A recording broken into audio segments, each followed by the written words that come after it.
Hello, everyone, and a warm welcome to the Community of Practice webinar series on relational state capacity, enhancing citizen state relations to achieve collective outcomes. I'm Amit Mohapatra from the Capacity Development Program of IHS, your host. We're delighted to have you join us today for this important conversation that explores how deepening the relationship between citizens and the state can lead to a more effective and an equitable outcome. So today's webinar will be moderated by Dr. Gautam Bhan, Associate Dean at the School of Human Development. And we are equally honored to be joined by two very eminent speakers, Dr. Rahul K. Sharma, representing Indus Action, and Dr. Mekhala Krishmamurthy from the Ashoka University. Together, they bring rich experience and critical insights on how relation approaches to state capacity can reshape governance and service delivery in a transformative way. A little brief about the Indian Institute for Human Settlements, or the IHS. It was created in 2009 to enable India's sustainable urban transformation in the 21st century. We are a mission driven knowledge institution that brings together education, practice, research, and capacity development to transform India's cities and villages. The vision is to make our cities, villages, are sustainable, productive, inclusive, and resilient. And to do this, IHS works in partnership with various national, state, and local governments, even UN and the international organizations, universities and knowledge institutions, firms, civil societies, etc., create an impact and accelerate change. Talking something about the capacity development program where I come from, it is one of the most expansive and comprehensive programs in India, and this program, through its diverse pedagogical approaches, enhances the skills and knowledge of practitioners across sectors, geographies, and disciplines, cutting across various levels of hierarchies to drive transformative change. In the last 15 years, we have successfully engaged more than 17,000 participants through 520 well crafted programs across 33 states and union territories, where we collaborate with a wide range of stakeholders, including ministries like MOA, MOD, ULBs, civil societies, academic institutions, to name a few. So there is a capacity development forum, which is run by the Capacity Development Program from the same program where we come from. It is a flagship program which happens every year in a hybrid format and brings together diverse stakeholders involved in capacity development in India to form a community of practice. So CDF is a long-term objective. It is one objective which helps to enable, collaborate, practice, and enhance the effectiveness of these initiatives through the creation of open access repository of knowledge. I'm really happy and excited to announce the CDF of the year 2025, which is happening at the India International Center, New Delhi, from the 26th to 27th of June. This year, the theme of CDF is reimagining institutional capacity development for a sustainable future. And here we shall discuss institutional CD revolving around policies, finance, state capacity institutional frameworks, and we would also introduce digital transformation and governance across the public sector undertakings in India, which is for the first time. It will also expose participants to the global initiatives on institutional capacity development through cross cultural dialogues and case studies. I invite each one of you who's present here to be a part of this exciting event happening in New Delhi on 26th and 27th of June on a hybrid format, and keep watching the IHS handle for more information. So with this, I would request Gautam, please take on the webinar from here, and we look forward for an engaging and thought-provoking discussion going further. Thank you. Thanks, Amit. Welcome, everyone. It's wonderful to see so many people here. And I'll get straight to it because we want to hear from Rahul and Mekhala. But let me just say one quick thing in terms of introduction to them. Rahul, Mekhala, and their colleague, Dan Honig, who they'll mention also when they speak. I've been following this project for a couple of years now on the idea of a new way to think about the state and to think about capacity. And now in this formation of relational state capacity, I think it has come to a kind of conceptual framing and a way to think about the state that's really provocative, really powerful, really effective. And I'm very happy that many of you will get to hear it today in this form. So let me just say very quickly in introduction, Rahul is a political scientist whose earlier work was in the environment and has been working on questions of state capacity for some time, both at the University College London and now as Director of Monitoring, Evaluation, Research and Learning at Intersection. Mekhala Krishmamurthy was with CPR for many years, is an anthropologist by training, has worked on agricultural mandis actually as her earlier ongoing book project that's soon to be out in our hands, and also is teaching at Ashoka University in Delhi NCR, and they're both co-authors of this paper. The format of the webinar is I'm going to hand over to them now and ask them to take about 15 to 20 minutes to introduce us to the concept, after which I will put a couple of questions out to them. But from that point on, I'm happy to involve everyone who's participating in the webinar itself. So you will see in your Zoom screens a Q&A box at the bottom. At any time in their talk, but my suggestion is probably towards the last 5 minutes of it, so somewhere closer to 4 o'clock, please go ahead and start putting your questions into the Q&A box. You'll also see another icon, two to the left of that, which is the chat box. That's the one I want you to avoid. And the Q&A box that I want you to keep very helpfully marked with an actual question mark. Zoom has done some updating in its interface since I was last here. So with that, a real pleasure, Rahul and Mekhala, to have you with us, and particularly to have you with us in the Capacity Development Forum run-up events, because that part of IHS that really focuses on building the capacity of the state through regular engagement. It helps us to step back once in a while and get out of training and delivery and the everydayness of it to say, what is capacity really? And what are we building when we go and build the capacity of the state? So Rahul, over to you and take it from there. Thanks so much, Gautam, and thanks a lot to Amit for the introduction, and to IHS for having us, come here to present this. So the way that Mekhala and I are going to do this is I'm going to present. So I'll just pull up my presentation, but Mekhala will take the first half of the presentation, and then I'll do the second.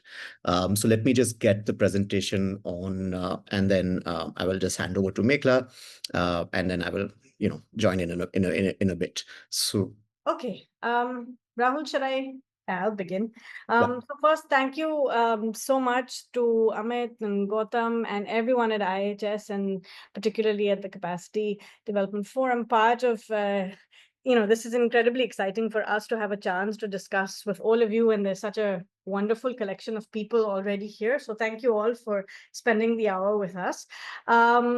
As Gautam said, this is a project that has come together and done very much with our colleague Dan Honig at UCL, who initiated a conversation with us when both Rahul and I were part of the State Capacity Initiative at the Center for Policy Research.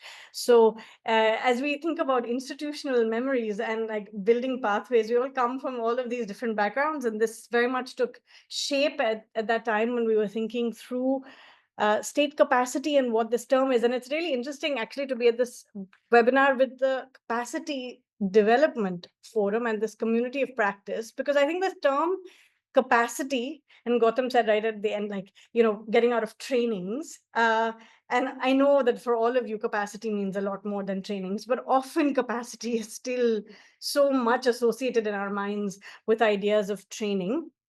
But also this term state capacity. So I think we can move to the next slide, Rahul. This idea of state capacity as well, because we struggled for many, I think, years thinking about how to make state capacity a term which also had normative content, right? By normative, like a sense of values, because state capacity is really often only thought of as the state's ability to translate and achieve its own goals. And to that end, even further within that, it is about administrative and infrastructural capacity. Most of our dominant measures, and we'll emphasize this because I think for most of us in this room and in this community of practice, this is not how we would think about state capacity. And it's worth taking a second to say, do we need another term? Relational state capacity, what is it? Relational state, RCS. Do we need, is that what we call it? Yeah. No? RS. RSC. Do we need RSC? I'm mixing up. See, this is what happens with the acronyms. But RSC, do we need another term, another acronym? We have social capital, we have all these other words. And actually, we felt it is really important. And particularly post-COVID, we saw this, right? That even in the height of a pandemic, which highlighted so many things about human beings and their relationships with non-human environments, um, in the end, things were about the number of hospitals, the number of vaccines, the number of people vaccinated just as targets, right? Um, and we this and even the dominant measures of how countries did focused on this. And so, this traditional state capacity tends to focus on the idea of technical ability to deliver. But all of us know that so much of like welfare outcomes and the state achieving various kinds of public purposes requires much more than delivering to, but much more achieving with. And so actually we found that it was very important for us to center relationships and relationality. And this is it's come at a time where, again, I think post-COVID, but there's this rise in thinking about relational public services, relational thinking in public service and public administration.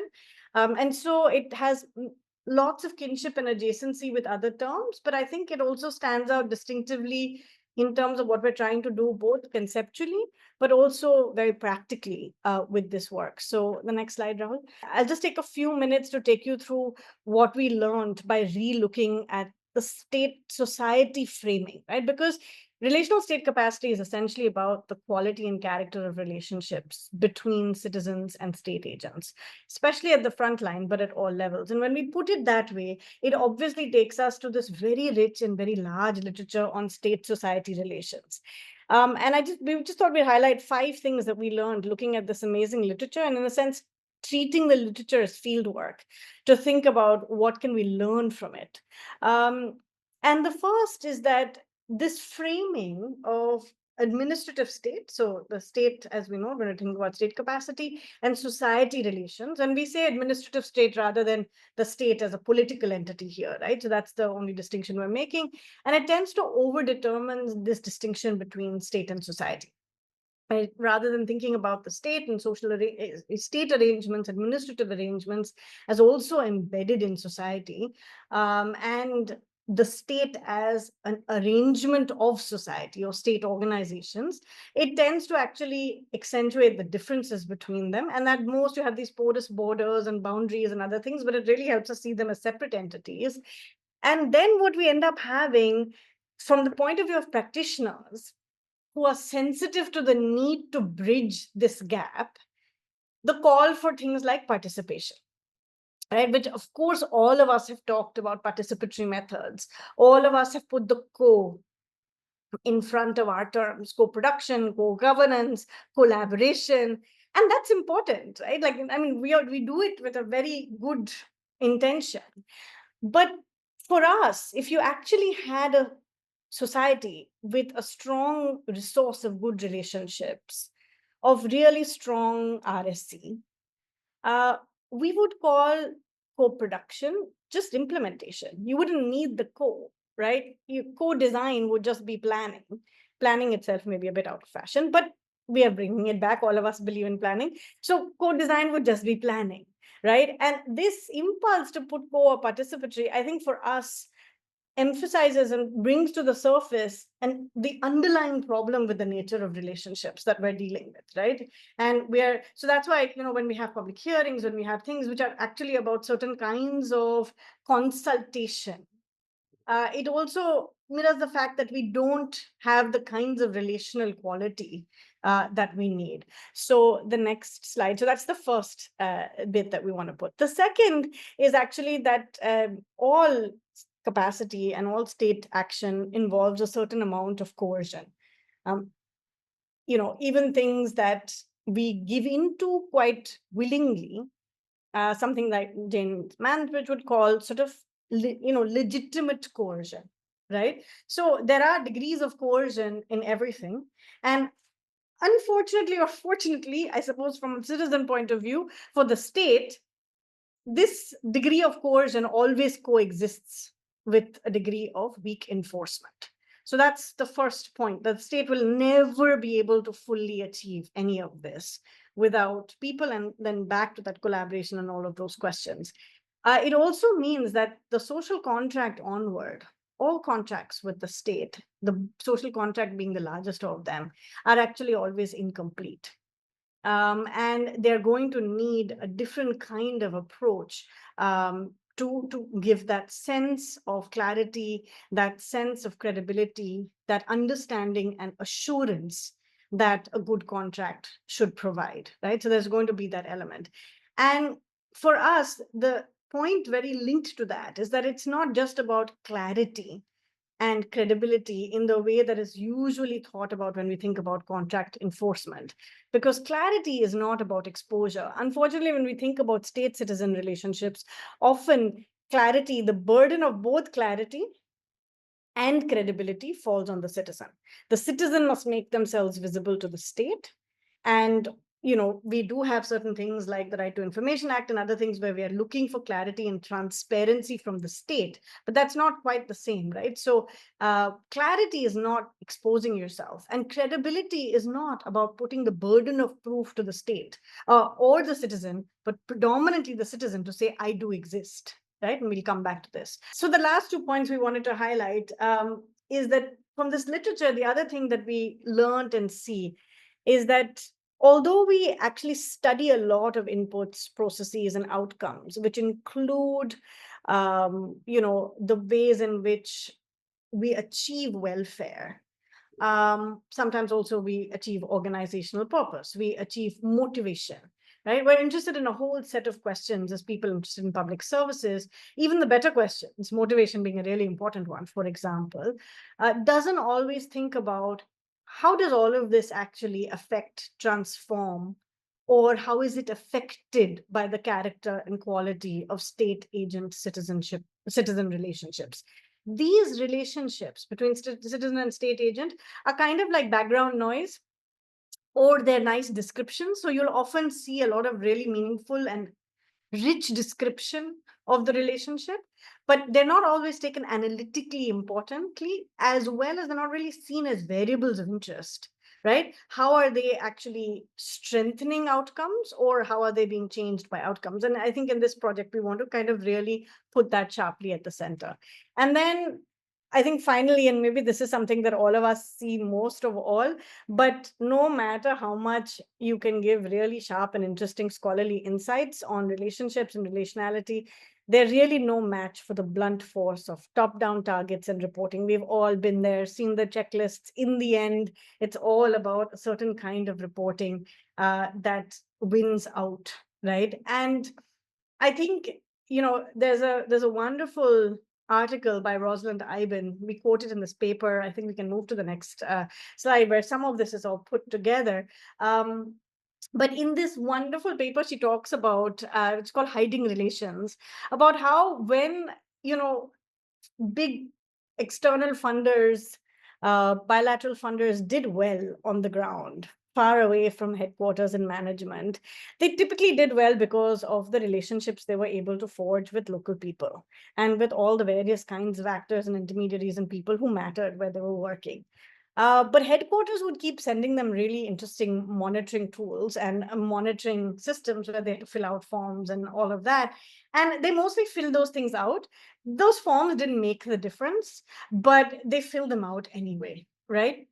And what she starts noticing is that over time, in the beginning, those forms don't really get in the way.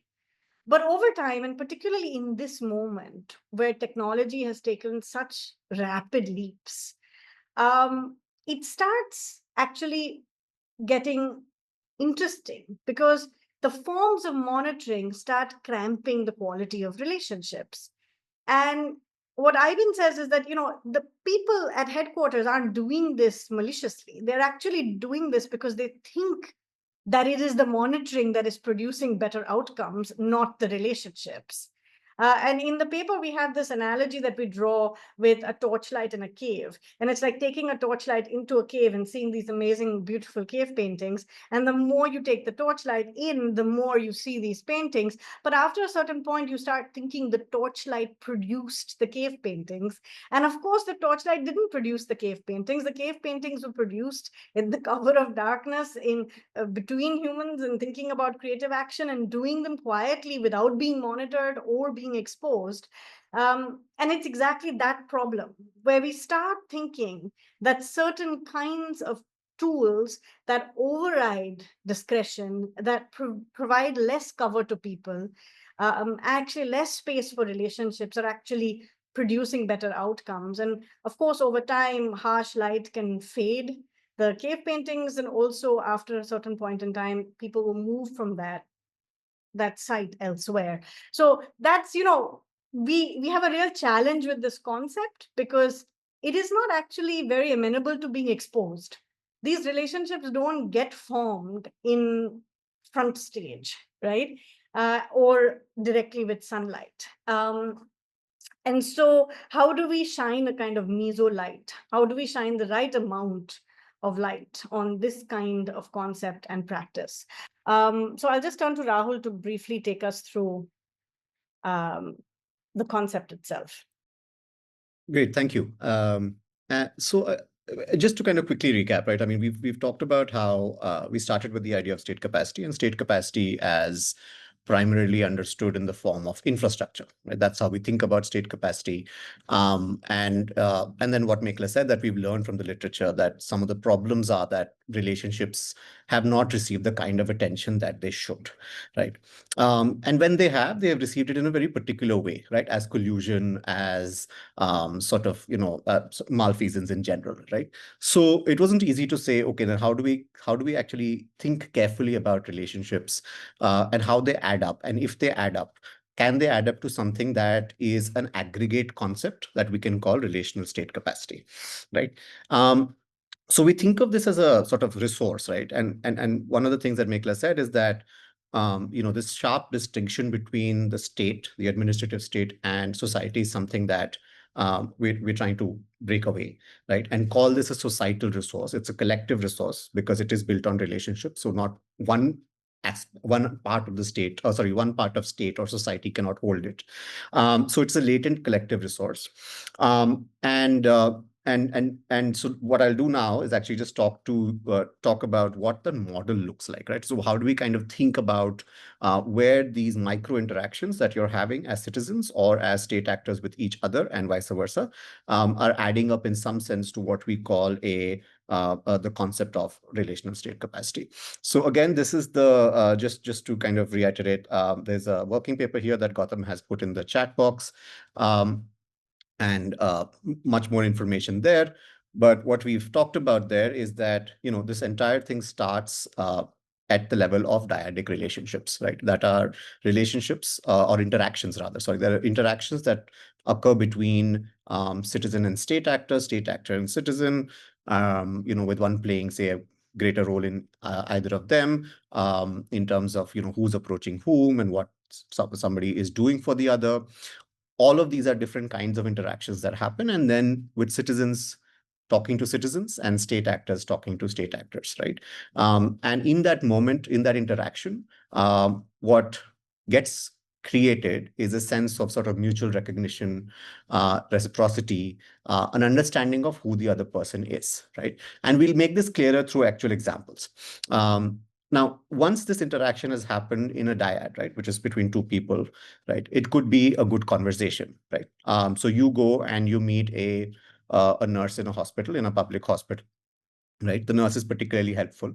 And this might inform your perception of other nurses who work with this nurse, or it might inform your perception of the public system, health system in general, or it might actually, make you feel very good about the public sector as a whole, right? A lot of things could happen based on your set of interactions, and this happens to us all the time, right? So what is changing is our sort of mutual understanding and sense of who the person or the persons are on the other side. Similarly, a negative reaction could also occur, right? We have, say, not so great interaction with a police officer, and that spills over to how we think about the state. But these everyday interactions, the quotidian interactions that we all are part of, spill over, and they spill over to other sort of, and we generalize from them, generalize about either the same type of person, or generalize about the state at large, or the state. And we should think about it from the other way also, right? It's a relational thing. So the state actor is also making assumptions, right? Are all are all people coming to ask me for sort of some government benefit, trying to cheat their way into the system, right? They could be thinking that, or they could be thinking, hey, look, these are honest people who have, trouble sort of getting their documents into place because that's a complicated process. How can we help them? So that's the spillover component of it, right? So starts with the dyad, spills over, and then after it spills over, it moves through what we call intermediating environments. And these are two types broadly. One is sort of the physical and the situational context, which is that the organizations that bureaucrats belong to, the civic institutions that people experience citizenship in. It could be resident welfare associations, it could be unions, it could be a whole lot of different kinds of institutions. It could be religious and cultural organizations that produce a sense of community, right? So when you have a good interaction and it's spilling over, what we're trying to say is that it's spilling through and it's kind of moving through a certain set of norms and values that are held within the institutions that you're part of. And not just these institutions, right, and organizations, but also sort of broader imaginations of what the state society contract is, right? Right. In many ways, you go to different parts of India, and people would think of the state as this sort of above me, right? That the state has to deliver to me, the Mai Baap Ki Sarkar type of sort of broader imagination of what the state is supposed to do.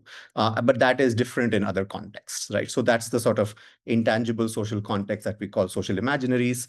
And this next slide might help you kind of piece that together. So I'm just looking at the chat. There are a couple of, all right, okay. I can close that for right now. So this is hopefully kind of helping you make sense of what I was talking about so far, right? So here's a dyadic interaction, right? There's an exchange of something that happens in that moment. That exchange leads to a relationship of one form being created here, right? There are spillover effects, right? And you can see these are different health workers, different citizens.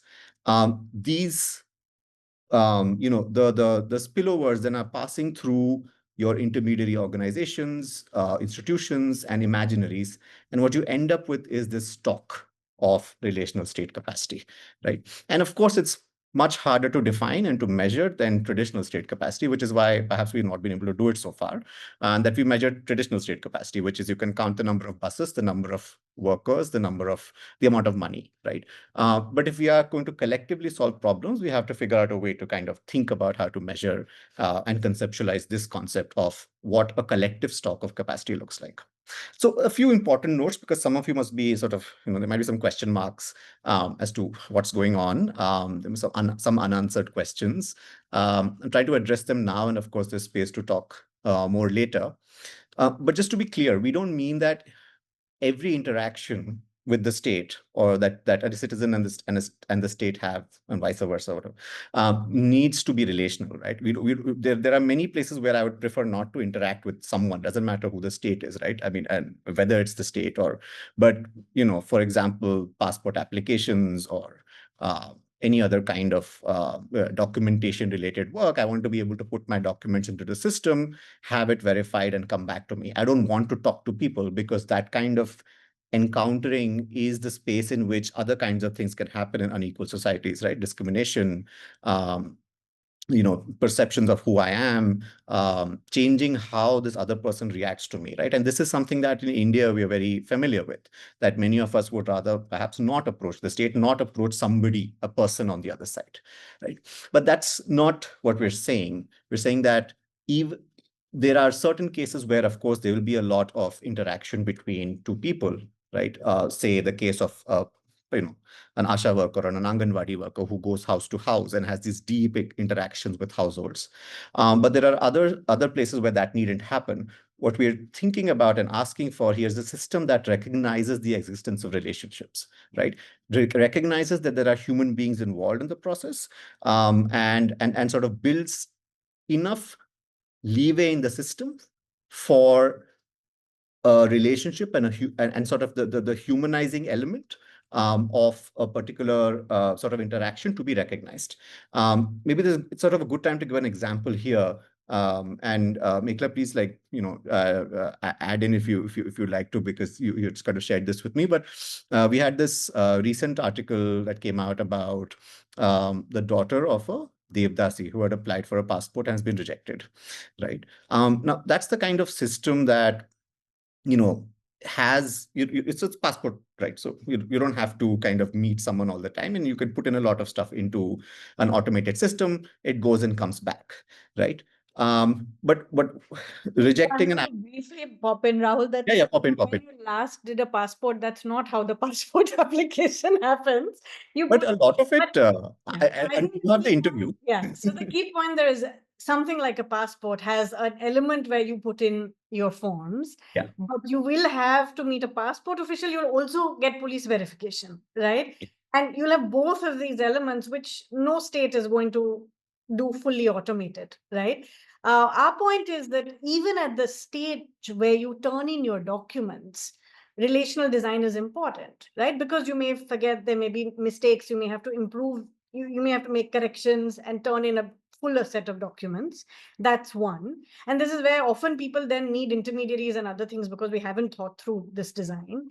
But also secondary, that at the point where you do have to deal with the passport office, and if you read her account, it's constantly saying when we went to the passport office, people just said, they laughed and they said, I couldn't be like this. And I was not properly, like a normal person, right? And that's the thing of not feeling fully human, constantly talking about, feeling and not being seen and heard fully. And similarly in verification. Now, the state will routinely have to verify whether it's welfare beneficiaries or others. You will be doing verification. But often when we have talked to state officials in different states, the process of verification, I remember one extremely wonderful officer who said, it's like we'll generate a suspicions list. Right. And the first thing that went through our mind is why call it a suspicions list? Verification is a normal activity that can be done with quite a lot of mutual recognition of humanity and the possibility that errors have been committed on both sides. Right. So I think this is just a good example of the different, it's a great example, Rahul, because I think the different stages of it require more or less interaction. Which is the point you were making. So even in a common process like passport, there will be some more relational than other elements. And then there are other things where actually we're just getting forms or something sent to us. Like the tax return is a good one. Actually, it's a very non-relational thing. Till there is some kind of further scrutiny. Otherwise, it's actually quite transactional in that sense, right? So there are lots of examples but even when you do a tax system, even when you do the document submission process, I think someone needs to understand the human beings on both sides and the relationship there, right? We'll go quickly through the rest because I can see the time, but we want to just go over the boundaries a bit and then we can. Yeah. So very quickly, I mean, like I was saying, there is perhaps, in some of your minds, a dark side to this, right? Which is that we sort of overemphasize relationships that actually then end up in certain people getting benefits and others not, right? And I think we want to be clear that we're, and this is of course particularly true in societies like ours, but across the world. But just want to kind of reiterate here that this is not the same as the sort of the relation between the relational contract or state-society relations, right? So the idea there being that the environment that kind of will encourage that kind of corruption or that kind of sort of preference for certain groups is also the environment in which RSC is potentially not going to grow. And so we are making a couple of assumptions in it. So sort of, generally at this starting point which is fairly early in the process of testing out this idea, we have the idea, we're testing it out, about sort of there being broad agreement on shared goals, right? That we all want good public health, that we all want good education. that we will start with and then build towards more complex models, right? As we go on, and you will see sort of the initiation of that sort of process within the paper itself. I'll quickly go through a few sort of big questions, and I'm just wondering, Yeah, should I we think maybe perhaps maybe just put the Please. questions. Yeah, I mean, just put them Yeah, on there, but I think some of them are already coming up in the conversation. exactly. So That's what I maybe was just- thinking. You Yeah, can flip through the other slides so that people can see them. yeah, And then we can just. yeah. No, so I mean, I think because some of these questions have been asked, so yes, we I think think let's not answer them. Let people ask them. Let's just exactly. turn back to Gautam so people can hear someone else for a few Yeah, minutes. sounds good. So folks, thanks so much for that. A real kind of whirlwind in 20 minutes. And I'd encourage people, the paper really takes its time to detail and think through a lot of these. And the link is in your chat. And so please feel free to run through it. So I'm going to actually, in a way, combine my questions with the questions in the Q&A box that have started coming in already.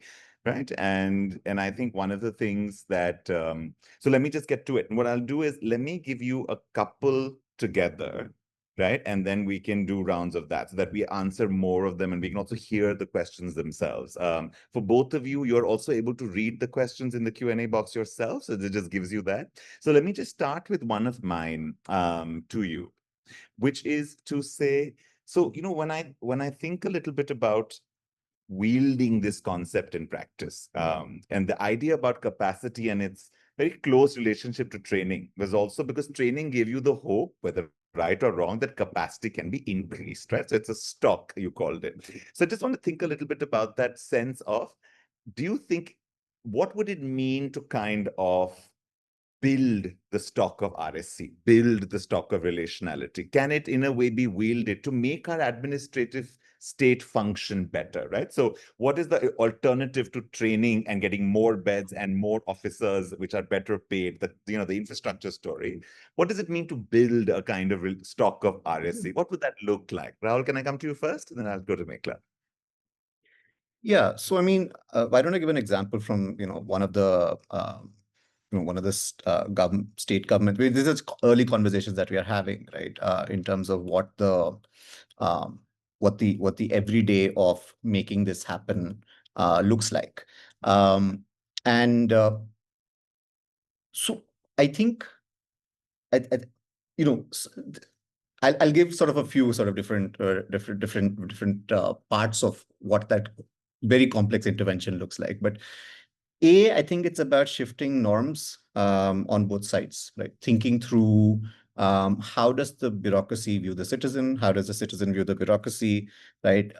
There's this state government is trying a bunch of activities to try and get the citizen closer to the state and the state closer to the citizen, rather, by doing activities that are not just about delivery, but actually spending time together to do sort of collective problem solving, and ensuring that there is sort of empathic, that the state side is taught how to communicate in different ways with citizens, that incorporates a lot more empathy, that is interested in their lives and not just in, do you have X problem, I'm going to solve it. That the citizen is starting to see the state not just as somebody who comes and goes and does not do, but is delivering, and therefore is somebody I can trust and rely on because they will come back and deliver on my promise. And this is something that we see on with trust, right? I mean, with say registrations for construction workers, for example, which is some work that I do with Witness Action. As soon as there is a sort of large number of say payments that are made successfully to construction workers for certain kind of welfare payments, there's a spike in the number of registrations that happen, right, in the following month, which means that citizens start believing that this is a state they can trust to deliver, right? So I think that across the way that you act, the ways in which you can shift norms around who is on either side of the equation. There are a bunch of strategies that are being tried out, including thinking very carefully about autonomy and discretion within the bureaucracy, and how do you think about giving people at the front lines, at least, a lot more sort of flexibility and space to be able to work effectively with citizens and use their time not just to do checklists, but to actually build confidence, relationship, trust that hopefully adds up to something that is RSC. That's great. No, that's great. Mekhala, I have so many questions here that I'm going to give you a new set of questions, okay, if that's okay. Yeah, Because yeah, I think that's fine. get it. So, so thanks, Rahul, for that. I think the idea, that very concrete example you said at the end about giving frontline workers more flexibility and more authority to build that relationship of trust and norms, as opposed to checklists and number of applications filed. I think that's a really interesting example. We don't think of actually incapacitating frontline workers to work more flexibly and more relationally than work more efficiently. I think that's really interesting. It changes the way you think about the system structure. It's a really good example to doing that. And I also want to pick up that part of what you were saying about working with citizens to make that demand, which is part of Mahima's question when she's asking, how do you equip citizens to recognize their potential as agents there?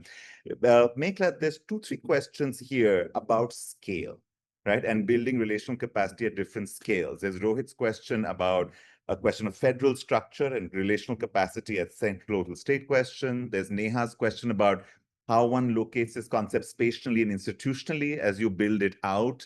There's a question here also about the distinction between trying to build spaces for this differently in tier 1 and tier 2 cities, like almost the scale of the interface between state and citizen feels different. And I apologize, I can't find who asked that question. It's a very nice question. So this question of scale, right? In one way, this feels very intimate. It's that relationship. On the other hand, you're talking about systems across local, state, large city, small city. So what do we do with the question of scale here? Does the RSC have an inbuilt understanding of scale? So I think to understand this, it's such a great question. And actually, just to say that all of these questions, I've been flipping through them quickly on the Q&A and I think it's just fantastic. So I think at the RSC concept and practically, right? And I think to put it back into practice, it really works at that intimate scale because it is built. RSC, the stock of RSC in a society, the way we're thinking about it, is built every single time in a quotidian, everyday interaction, a state agent and a citizen, anywhere in the country, any point, right? Greet each other, see each other, and exchange with mutual recognition of each other's humanness, right? And for us, it's actually what Rahul was saying is so interesting because it's actually incredibly hard when we started thinking about this to do this because the term, like for the state agent, the society and the public is always this larger construct, which is a kind of menacing construct about to become a mob, about to become like a caste association, about to become like a big group. And for the citizen, the state agent is actually the faceless bureaucracy right behind it, the power of the state, the violence of the state, all of those things. These are hugely charged abstract concepts for both sides, right? And we don't see the other person as a person. We see them as a representative, as a bearer of all that other stuff, which is extremely hard to deal with. It's not to say that that other stuff doesn't exist or that the state is not violent or the citizen behind is not likely to become a larger janta in a minute. It's actually that is going to happen.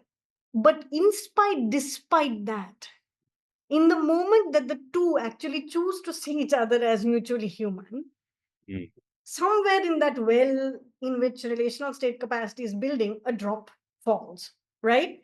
And then when you design programs, when you design policies, when you deliver services at other points and other places, in that society, you, in the process of implementation, draw on this well, right? But the well is constantly being irrigated again, or an aquifer, it's constantly being irrigated again by more such actions, right? And I think for us, this is really important because often we're asked, like, is this not just generalized trust?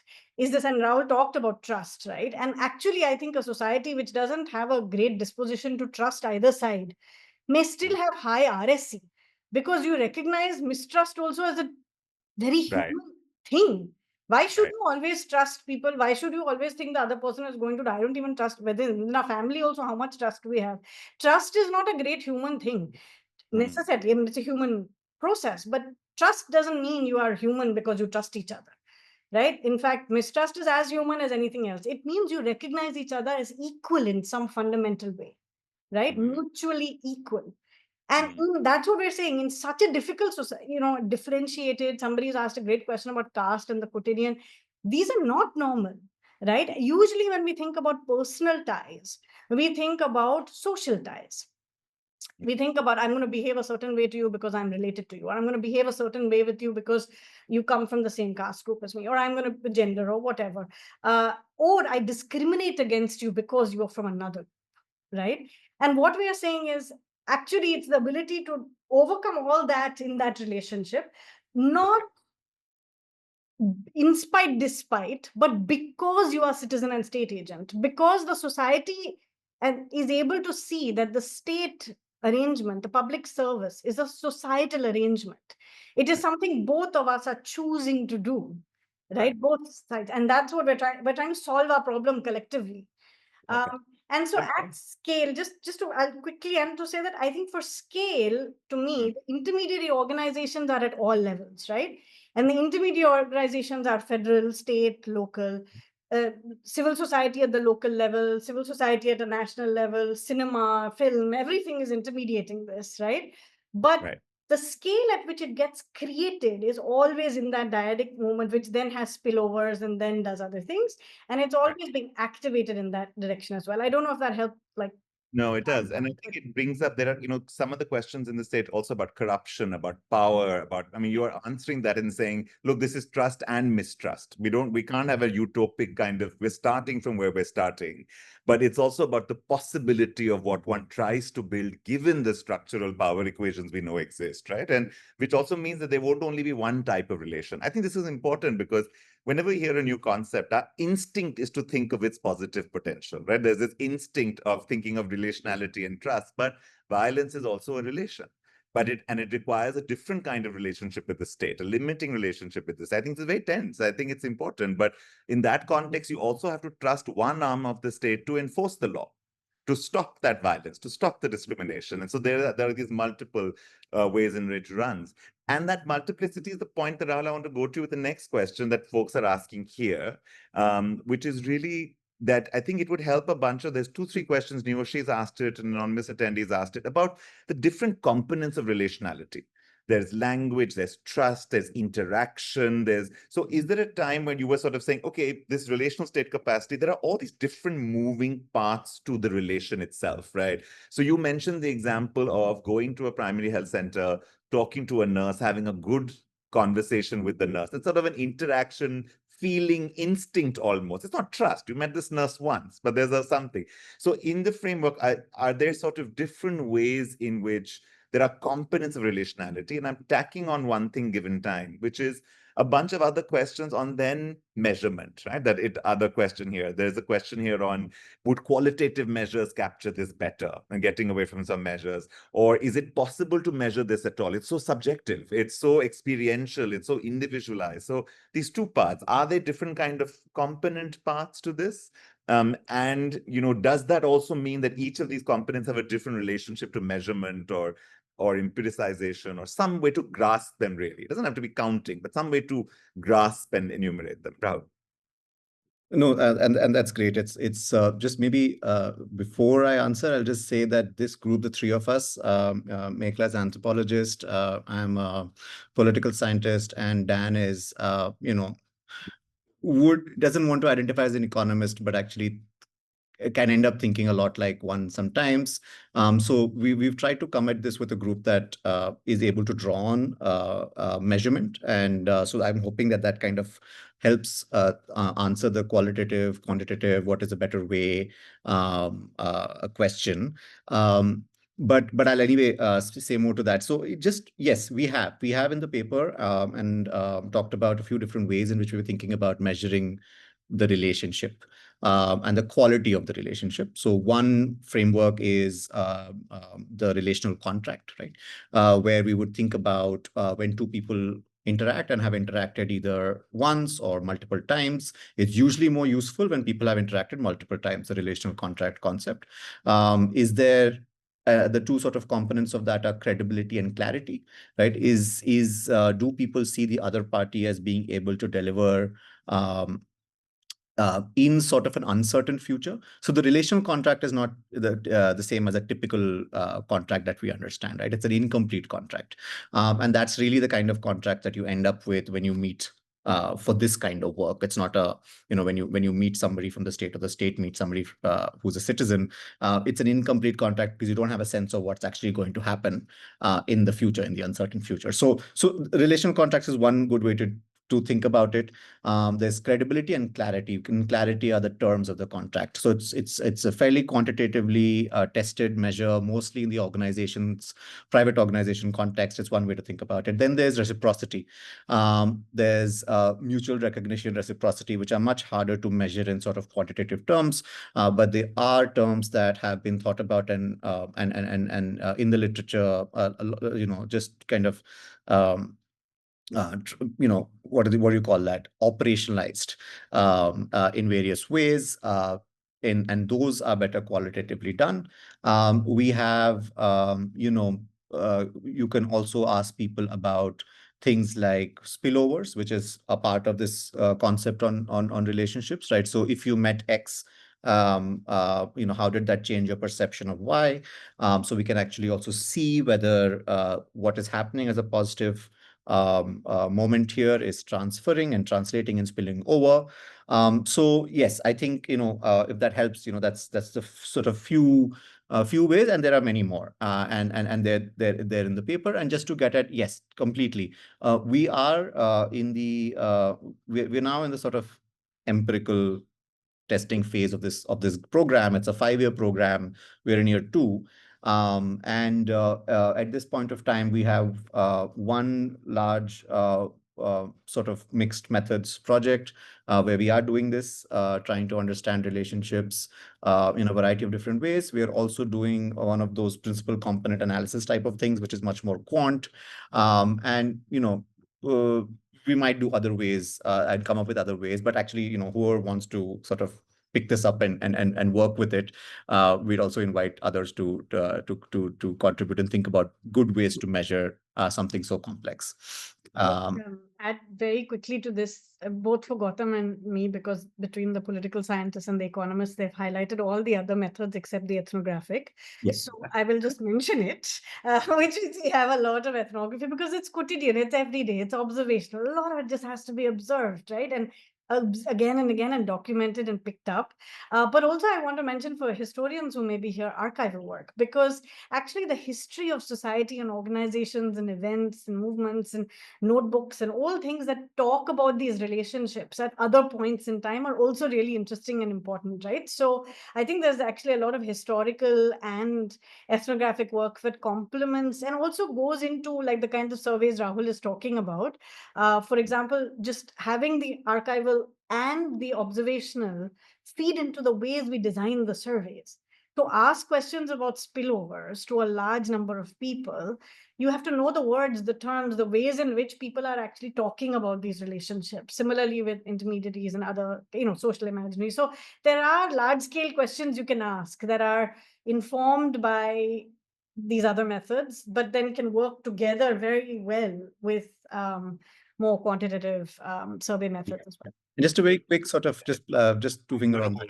I'm going to hold you, Rahul, on that, because I want to give you guys, I have 4 minutes and I want to get both of you to respond to one more thing each briefly. So, Mekhala, for you, the thing I want to respond to is just to reiterate, because there's 2 questions kind of here. One is returning to this question of doing RSC, like you also said, in a deeply stratified, unequal caste polity, right? And that question of power. Now, some folks are describing it as top down. Some folks are talking about it as, a sort of, the power around questions of identity like caste and religion, but also questions of the power between local levels of government. So just to take on this question for you, just for a second on, as you guys develop this concept, the way you're thinking about taking on this question of asking for RSC, in a place where the questions of power are so strong, justice and injustice are so strong, right? And Rahul, for you, I'd love to hear that last point on a question of,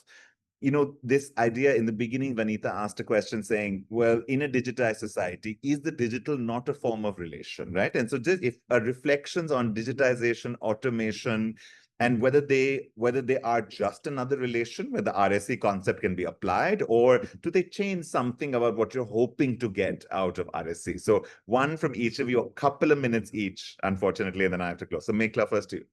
Okay. No, so I think, of course, there are so many interesting and complex questions here. And I think there's a set of questions on intermediaries, which both my Mandi self and other selves feels like always jumping in, and both defending and making intermediation more complex, right? Disintermediation as a general goal is often a misaligned and flawed goal, and it misunderstands the role of intermediaries as well. So there is a clear, without like at all saying Mandi intermediaries or any other type of intermediaries are some wonderful, glorious figures, so we should not critically engage with and are not capable of corruption. But I want to just go back to your question on power.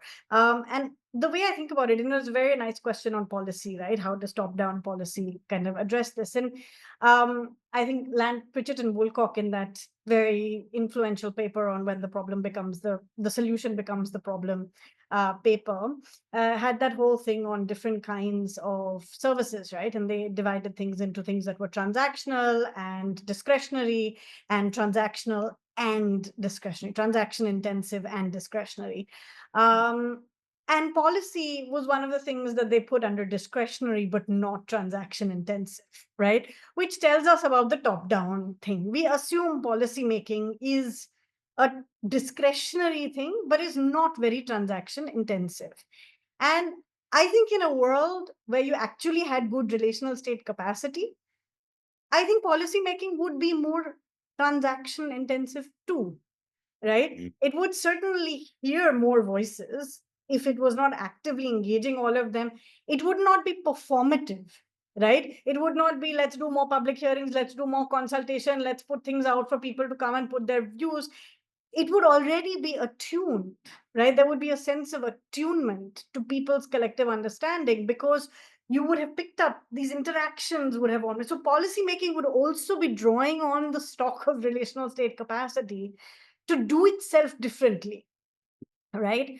And so that's how I see it. I think it would fundamentally change how we did policy, and what policy heard, and what policy listened to, and what policy saw as people. I mean, Rahul's going to take on the tech question, but if you're designing tech policy, if you're bringing technology in, and you're attuned to the quotidian relationship and the quality of that relationship and what it's throwing up, tech will also look very different. It's not about not using or using it, but so that would be one thing on the policy front.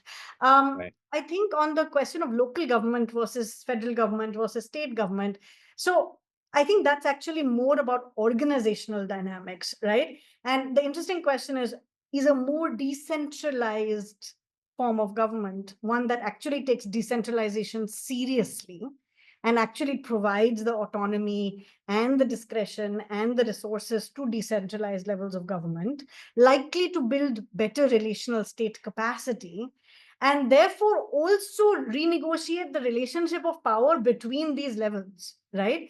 Where you actually take seriously, where subsidiarity as a principle is taken much more seriously, because you decentralize the other way around. And so I think organizationally, you might find in a place with higher relational state capacity, you slowly start reorganizing yourself, redesigning your institutions and the power relations between them, Go the other because way. you draw, on this kind of power. And I just make one very quick point about corruption and power, because I think this is actually, I mean, in many ways, it is the heart of this, right? And so one thing we don't know, for example, is if you have good relational state capacity, you may solve the problem better. But will you solve the problem via procedural logic better? Yes. Or will you solve the problem in other ways? I was just thinking of that. You may improve welfare outcomes, but you may do less by the book, right? Now, from all the work on Mondays or on health systems, sometimes people go against procedure because procedure is stupid, right? Because procedure actually hasn't thought it through. And people who want to solve the problem have to break procedure a bit, which is where the kind of autonomy and discretion you talked about, Gautam, becomes so important. But that doesn't mean that you can't also make a buck and there's no rent and there's no other kinds of power that. And there I would say, actually, if you had good relational state capacity and that sense of equality, maybe claim making would be different, maybe vigilance would be very different in the way in which citizens engage. I mean, we've seen this for all of us who have done social auditing and other things, that you're holding the frontline guys responsible for things that are systemically so problematic. Maybe the whole thing, we know that whole system has to change, right? So I think we cannot be blind to corruption, and we cannot say rents don't happen or that there's no like inequality in caste and gender. All of that will exist. But I think this is why humanness is important for us, because in each of those things, there is an othering that happens with those Correct. power relations. And I do think we have become long wary of thinking of the humanness of the state, which is why this concept sometimes hurts your brain when you first hear it. But we are over time. But Rahul, I'm going to give you closing words. And Amit, and I'm coming to you to close. Yeah. No, so on the digital, I mean, so no doubt, the digital is changing not just how we communicate, but also I think the ways in which we trust each other, share deep thought, desires, become friends. So of course, the digital is going to be a big part of how we kind of think about RSC as we go along. But if I was to just kind of quickly move to sort of a public policy kind of thinking around the digital, then I think it's useful to think about how some tech and some approaches to design thinking might undermine RSC and others might not, right? So it's not the tech itself, but it's how much kind of the tech, how do you accommodate the human in the tech?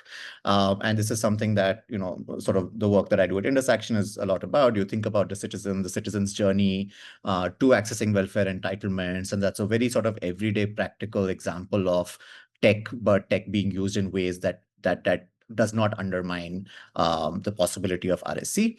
And maybe I think sort of there's new stuff now happening on AI for good. I don't have sort of a whole lot of evidence on that that's sort of stacked up. I think we'll have to see how that works out. But people are talking about how one could use that to actually provide frontline workers with more information about the people that they are meeting in the field. I don't know if this is necessarily good, but it's one way in which they can have more information before they approach them to be able to build out, have a better conversation.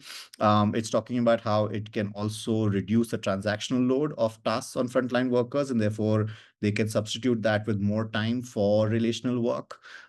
So there is a whole lot of possibilities that people are thinking about tech, but we can't think about RSC without tech at all anymore. So I think that's pretty clear to me. Folks, thanks so much. And thank you everyone in the audience for a really wonderful set of questions and engagement and thinking about this.